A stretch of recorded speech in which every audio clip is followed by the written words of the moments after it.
ದೇವಕಿ ನಂದನ ಯಾದವ ಕೃಷ್ಣನ ಭಜಿಸುವ ಶರಣ ಗುರುವೇ. ಜಾನಕಿ ರಮಣನ ಶ್ರೀ ಜಯ ರಾಮನ ಪೂಜಿಪ ಹರಿಯ ಮಗುವೇ.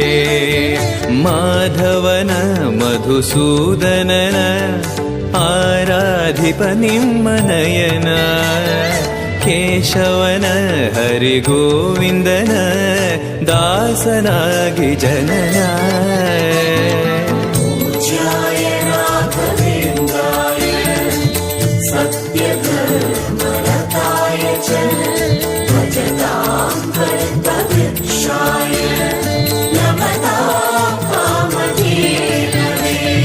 ತಿರುಪತಿ ವಾಸನ ವೆಂಕಟರಮಣನ ಅನುಗ್ರಹ ಪಡೆದ ಗುರು. ದೇವಕಿ ನಂದನ ಯಾದವ ಕೃಷ್ಣ